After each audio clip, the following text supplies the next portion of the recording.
मतदाता सूची, electoral rolls का विशेष गहन पुनरीक्षण। ठीक है, क्या होता है ये? आर्टिकल 324 अनुच्छेद 324 है, ईसीआई को क्या देता है? अधिकार देता है किस चीज के लिए? इलेक्शन कमीशन ऑफ इंडिया को क्या अधिकार देता है? ये अधिकार देता है कि भैया आप चुनाव का एक जो नियंत्रण पर्यवेक्षण है वो सही तरीके से करिए। ठीक, एक और आर्टिकल है, आर्टिकल 326। ये क्या कह रहा होता है? 326 किस चीज से जुड़ा हुआ है?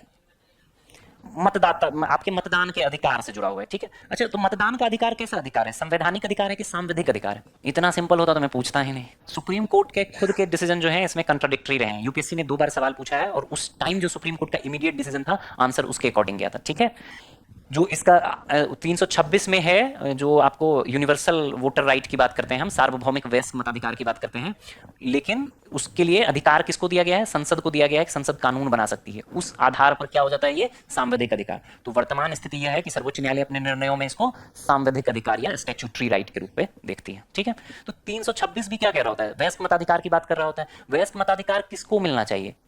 जो भारत के लोग हैं, नागरिक हैं, भारत के नागरिक। ठीक है, ध्यान रखना कि जो आर्टिकल 324 है वो कह रहा होता है कि जो ईसीआई है उसके द्वारा जो है जो पूरा का पूरा निर्वाचन प्रक्रिया है उसका पर्यवेक्षण किया जाए, जांच किया जाए सुचारू रूप से, वो चालू पूरे के पूरे निर्वाचन की प्रक्रिया को लागू करने का अधिकार किसको मिला है? ईसीआई को। उसी का एक पार्ट क्या हो जाता है? मतदाता सूची का शुद्धिकरण। ठीक है, संवैधानिक रूप से ये हो गया, और जो लीगल रूप से कहें, कानूनी रूप से कहें तो वो कहां से मिलेगा? आरपीए। कौन सा इससे मिलेगा? आरपीए का आर्टिकल्स बताओ। आर्टिकल 1950 में कौन से ये हैं अधिकार, मतलब कौन से? उसमें केवल एक ही आर्टिकल तो नहीं, आर्टिकल मतलब कौन से अनुच्छेद, धाराएं कौन सी है उसकी? आरपीए 21 के तहत जो है ये अधिकार दिया गया है। ठीक है, किसको दिया गया है भाई?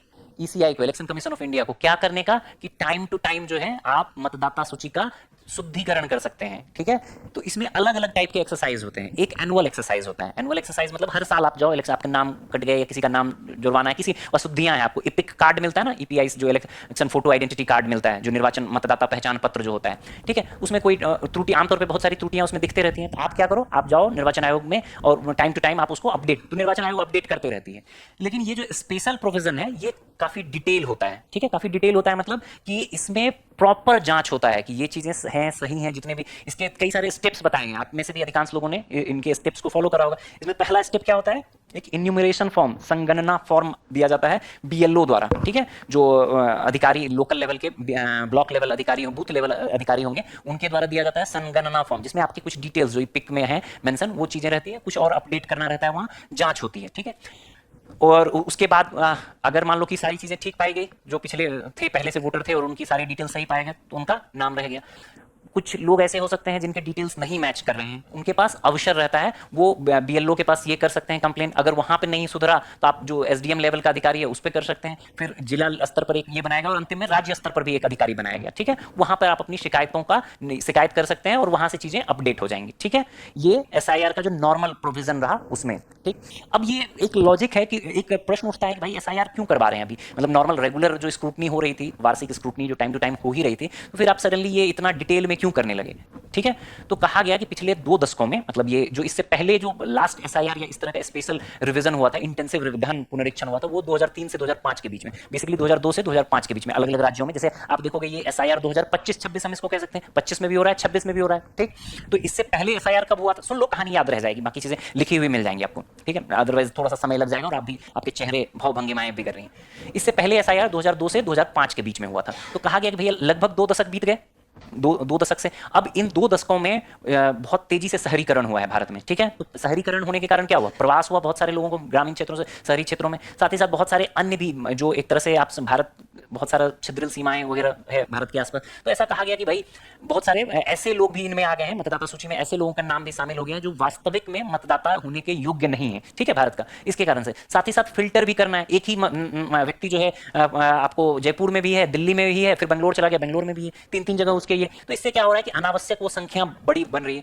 तो एक वर्ड में कहा जाए तो पिछले 2 दशकों में जनसांख्यिकीय परिवर्तन आया है, प्रवास के कारण परिवर्तन आया है, और कुछ अन्य कारणों से भी ऐसा माना गया कि इस चीज को रिफाइन करना चाहिए। किसको? इलेक्टोरल रोल को, यानी कि मतदाता सूची में शुद्धिकरण की आवश्यकता महसूस की गई। और सर्वोच्च न्यायालय ने इसी को, ये जो तर्क दिया गया किसके द्वारा? ईसीआई द्वारा, इलेक्शन कमीशन ऑफ इंडिया द्वारा, उसको सर्वोच्च न्यायालय ने क्या कहा, सही माना, कहा हाँ ठीक है इसमें। और लेकिन एट द सेम टाइम सर्वोच्च न्यायालय ने क्या कहा, इसका प्रयोग केवल एसआईआर का किस चीज के लिए हो सकता है, इलेक्टोरल रोल के लिए, मतदाता सूची शुद्धिकरण के लिए हो सकता है, इलेक्शन के लिए हो सकता है, लेकिन यह जो है किसी की नागरिकता का अंतिम प्रमाण नहीं होगा। ऐसा नहीं होगा कि मान लो सपोज करो विकास का नाम कट गया, कहां से आते हो विकास, जौनपुर से आता हूँ, मछली शहर से, ठीक है, बहुत बढ़िया शहर में गया हूँ 2 बार, ठीक है। तो ये जौनपुर मछली शहर से आते हैं, इनका नाम कट गया, ठीक है। तो अब इन्होंने ये मतलब इनका एसआईआर में फाइनली नाम कट गया, तो इसका यह मतलब नहीं होगा कि विकास जो है भारत के नागरिक नहीं होंगे, इनकी नागरिकता खतरे में नहीं आएगी, लेकिन इनको समय दिया गया 4 सप्ताह या अगला जो इलेक्शन होगा इनके क्षेत्र में, उससे पहले पहले क्या करना है, आपको अपना नागरिकता सिद्ध करना है। और नागरिकता सिद्ध करने का या नागरिकता संबंधी प्रावधानों का अधिकार किसके पास है, निर्णय कौन लेगा, होम मिनिस्ट्री, उसका ईसीआई से कोई लेना देना नहीं है। तो सुप्रीम कोर्ट ने एकदम स्पष्ट किया कि भाई ये उचित जो तर्क दिया जा रहा है किसके द्वारा, ये इलेक्शन कमीशन ऑफ इंडिया द्वारा, उसके द्वारा ये तर्क सही दिया जा रहा है और ये वैध है, इसकी संवैधानिक वैधता को बरकरार रखा। विवाद इसी चीज को लेकर आ रहा था लंबा समय। इसकी शुरुआत कहां से हुई एसआईआर की, 2025 में बिहार इलेक्शन से पहले शुरू हुआ। उसके बाद आप देखोगे बंगाल इलेक्शन के टाइम में भी बहुत विवाद रहा, निरंतर विवाद रहा, अलग अलग जगह उत्तर प्रदेश में भी हो रहे थे, उसको लेकर विवाद। और फिर फेज मैनर में 3-4 चौथे फेज में पूरे देश में, शुरुआत बिहार से हुआ, केवल एक स्टेट में हो रहा था, ठीक इलेक्शन से पहले। इसको लेकर थोड़ा इन सब चीजों को लेकर भी विवाद रहा था। विवाद के कारण की अगर हम बात करें कि इलेक्शन के ठीक पहले क्या जरूरत थी, आप पहले भी करवा सकते थे, तो बहुत मतलब ठीक है, मतलब ये तर्क सुनने में ठीक लग रहा है कि इलेक्शन के पहले, लेकिन अब इलेक्शन कमीशन को भी अपना काम करना है, तो इलेक्टोरल रोल को रिफाइन करने का सबसे बेहतर समय तो इलेक्शन के पहले ही होगा। लोग भी ज्यादा जागरूक रहेंगे कि भैया इलेक्शन में नाम नहीं कट जाए। उसके बाद फिर फेज मैनर में अलग अलग राज्यों में, विभिन्न राज्यों में क्रमिक रूप से एसआईआर, तो पूरे देश में एसआईआर का एक्सरसाइज अभी इस साल जो है लगभग पूरा देश कवर हो जाएगा इसके तहत। क्लियर है? तो वापिस आते हैं, एसआईआर क्या था, स्पेशल इंटेंसिव रिवीजन। बोलो भाई, जो मतदाता सूची है, इलेक्टोरल रोल है, उसमें जो त्रुटियां आई, क्यों कि पिछले 2 दशकों में तेजी से भारत में जनसांख्यिकीय परिवर्तन आया, प्रवास जनसांख्यिकीय परिवर्तन में ही सीधे सीधे सारी चीजें आ जाएंगी, शहरीकरण के कारण, प्रवास के कारण, घुसपैठ के कारण, जितने भी चीजें, जो जनसांख्यिकीय परिवर्तन आया वो एक बड़ा कारण बना और वो आधार बना किस चीज के लिए, एसआईआर के लिए, कि इसका एक बार गहन परीक्षण होना चाहिए। जो प्रतिवर्ष वाला परीक्षण होता है वो शायद इतना सक्षम नहीं रहेगा कि बहुत तबीयत से या बहुत बेहतर तरीके से स्क्रूटनी कर पाए या जांच कर पाए किसकी, मतदाता सूची की। आधार आर्टिकल 324 का मूल में रखना आधार, और आरपीए 21 का रखना, ठीक है। आगे चलकर सर्वोच्च न्यायालय में विवाद गया, ठीक है, ADR versus ECI of India विवाद, ठीक है। इसी में सर्वोच्च, इसी कारण हम पढ़ रहे हैं, बस इसी कारण, बाकी तो 1 साल से चल रहा है। तो एडीआर वर्सेस ईसीआई 2026, सर्वोच्च न्यायालय ने निर्णय दिया कि जो ईसीआई तर्क आधार दे रही है वो सही है, और ईसीआई को अधिकार है किस चीज का, जो मतदाता सूची के शुद्धिकरण का, और शुद्धिकरण के लिए जो गहन परीक्षण कर रहे हैं, इसके पीछे जो तर्क दे रही है कि बहुत जनसांख्यिकीय परिवर्तन आया वो लॉजिकल है, इसलिए ईसीआई करवा सकती है। लेकिन साथ में क्या जोड़ दिया कि नागरिकता का अंतिम प्रमाण नहीं होगा, ठीक है। नागरिकता संबंधी प्रावधानों की जांच के लिए क्या कर सकते हैं आप, मतलब अगर किसी की एसआईआर में फाइनली नाम एक्सक्लूड कर दिया गया, हटा दिया गया, तो वो सक्षम प्राधिकारी के पास जाके अपनी नागरिकता, 4 सप्ताह का समय दिया गया कि आपका नाम अंतिम रूप से, सारे अपील के बाद भी आपका नाम कट गया, फिर भी आपके पास अपनी नागरिकता सिद्ध करने का 4 सप्ताह का समय दिया गया। क्लियर है? तो इसी कारण ये एसआईआर चर्चा में था। एक बाकी में जो बेसिक है, जो आई थिंक मैंने मान रखा था कि आप पढ़ रखे होंगे, लेकिन आप नहीं पढ़ा है, तो मैं डिटेल जो है वो हैंड आउट में मेंशन कर दूंगा, ठीक है। चलिए ये थी आज की कक्षा।